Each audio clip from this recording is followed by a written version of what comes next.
Okay, so I like to make this very clear at the beginning of the video that I'm not going to be talking about the multitude of status effects that this game has. I'm simply just going to be talking about the base combat system of Limbus Company.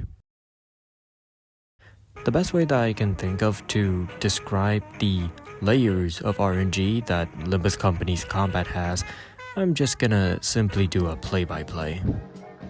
Okay, so right off the bat, there's already two pieces of RNG that has been rolled, the speed and skills.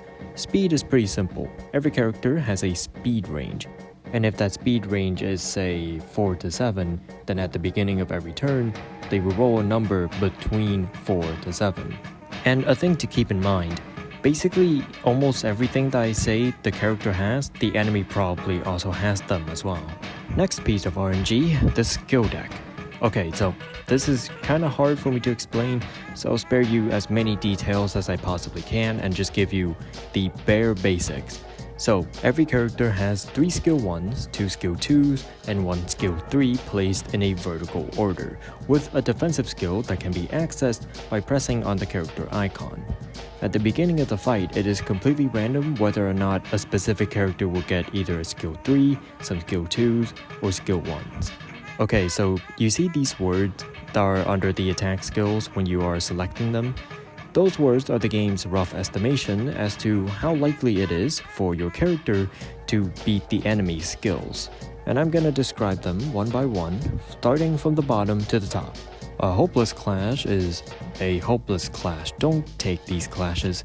Struggling is a 20 to 40% chance of you winning the clash, neutral is 50-50, favored is 60 to 80% chance, while dominating is a 90 to 95% chance. Now if you're wondering why I didn't say 100%, I'll get back to that later. So you see these coins underneath the attack skill?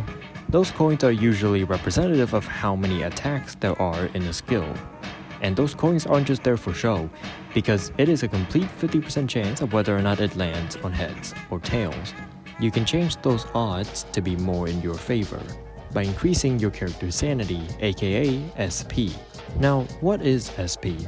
SP is essentially a chance manipulator, and it can go either into the negatives or the positives. The lowest it can go is -45, while the highest is +45.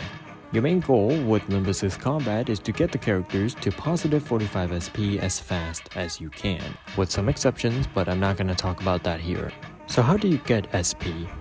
Well, assuming you aren't doing that strat, the only way that you can really get SP is by winning clashes, which basically means you have to gamble the first several turns, due to the fact that everyone is at 0 SP turn 1.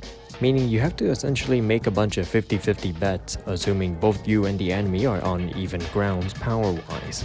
Okay, so you remember how I said that dominating clashes is a 90 to 95% chance of you winning that? It's because of how SP caps at 45 and not 50, meaning you are left with a 95% chance of the character rolling heads on their attack and a 5% chance of them rolling tails. Now that 5% chance might not seem like much, but believe me when I say you could potentially get very unlucky, roll that 5% chance and either lose a clash or lose out on a lot of damage. This 5% chance makes it so then you are still technically gambling. Even though you have a 95% chance of winning, the potential of you losing a clash despite the character being at +45 SP is still there, whether you like it or not. And as the saying goes, never stop gambling. And that was the end of the video.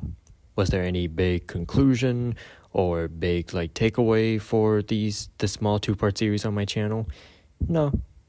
I just simply wanted to highlight 2 of my personal favorite examples of RNG as a game mechanic. And that's it. I'm gonna go do the obligatory YouTube thing now. Feel free to click off the video. If you enjoyed the video, leave a like, and if you didn't, dislike it. Subscribe if you for some reason want to see more content from me, and I'll most definitely not see you next time.